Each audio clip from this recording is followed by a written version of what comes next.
Today we are going to talk about goals and planning. And I know that's something that many of you who are listening probably went, oh gosh, when I mentioned that.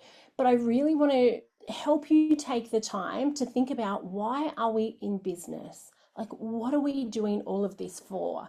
Because if we don't really have a clear idea of why we're doing this and why we are investing the time and the money and our energy in our business, then what's it all for? Like, if there's no end goal, why are we doing this? So, what I wanted to do is, as I said, I hear so often, why plan? Everything changes anyway.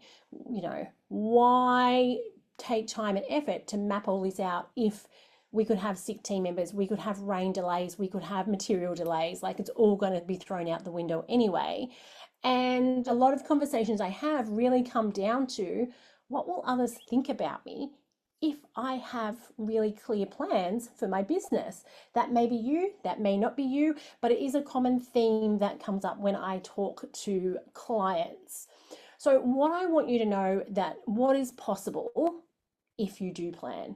So if you make a plan, it will happen. Now, will it be a really smooth straight line from point A to point B and everything goes beautifully? No, usually not. Well, at least not in my businesses and my life. That's not how it happens. But if I don't have a plan, if we don't have an outcome that we want, then when things get bumpy along the way, it makes it harder, because you're going through all these struggles and these things are going wrong, maybe in the business, it may be personally. And if there's no end in sight, if there's no goal, then it just feels like a really, really hard time. And that is not fun to me. So, as I said, what I want you to be able to do is to start planning now. It's never too late. We don't have to be planning from the first of the financial year, the first of the quarter, the first of the month, the first of the week, whatever. We can plan from today.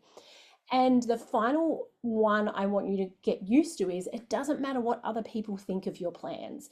Your plans are your plans. Nobody needs to have an opinion on your plans unless you plan to do something really like illegal, obviously, which I would hope my listeners would not be doing that. But for the most part, your plans are your plans. Whether you plan to work a 4-day week, whether you plan to buy a caravan, whether you plan to pay off your mortgage in 10 years, whether you plan to have a team of 15 or a team of 5 or just work for yourself, it doesn't matter. What matters is that that plan is what you want and what you would like to work towards. 3 points I want to cover off for you. The first one is, I really want you to take the time to just think about what's possible.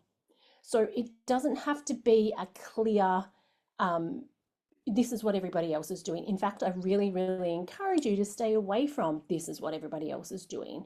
Take the time for you to think about, what would you like? As I said, is it a 4-day week? Do you want to finish by 3 p.m? Do you want to do half day Friday? Do you want to invest in your own education? Do you want to build a house, renovate a house, take 6 months off? Whatever it may be, take the time to think about, if you could wave a magic wand and give yourself whatever you wanted, what would that look like? The second thing I want you to do is decide and declare what's important to you. Now, again, if you want to share that with your family, your friends, great, go ahead. If you are the type of person who prefers to keep these things to yourself or closer to your chest, which I tend to be, again, there's no right or wrong, then that is perfectly okay. But make sure you write them down and have them somewhere where you look at those at least once a week. I would say you'd want to have a quick look at those every morning or every afternoon. But if this is not something you've done or used to doing, then just make sure you review it once a week, just to remind yourself what the goals are, what the plans were. And then the third thing, that is just roughing out the draft. So if it is a half day Friday, when could you start that? Could you start that next week? Do you have to wait for next month? Do you need to wait for a particular job is finished that you're working till 5 p.m. on a Friday for, whatever it is, just kind of have a look at your calendar and see when that's going to be able to be started.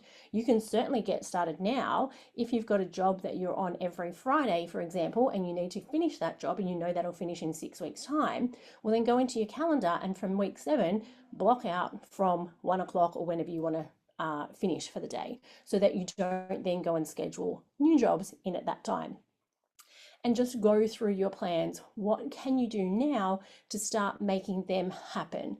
If you want a team of 15, for example, and you're a team of 1 at the moment, yes, 1 to 15 feels like a big gap, but what do we need to do in the meantime? That might be things like making sure you've got your systems and processes in place, making sure that you're using your job management system properly. If you want to have a team, you want to make sure that they can really clearly follow your processes and procedures and, be on the right jobs, doing the right tasks and so on. So there's always things that we can start doing now, even if the goal feels like it's big and bold and out of reach in 3 years down the track. There are little steps that we can start with now. So I recently had the amazing Andrew Sparks, who is a business coach who specializes in purpose, mission, and values, come in and do a special masterclass for my clients. As I said, around purpose, mission, and values. And I, in a previous life, when I was a financial planner, I worked for a large bank. So purpose, mission, values, all that stuff was something that we always had to know, but it was never really part of the culture within the company that I worked for. So I've always had a pretty big aversion to this type of stuff. And that's why I had Andrew come in, because he's the specialist in that. And he was able to run a session where it was like a door had been opened, and there's this whole lot of information and possibilities around purpose, mission, values that will help me in both my businesses. And part of that is knowing where you want to go, like what's the goals, like what are we working for? And again, you don't have to ever have everything perfectly mapped out, decided. It can change as your life changes. It can change as business changes. That is perfectly okay. But I just want you to start having to think about, why are we doing this? And I would love you to share that with me if you feel like you would like to.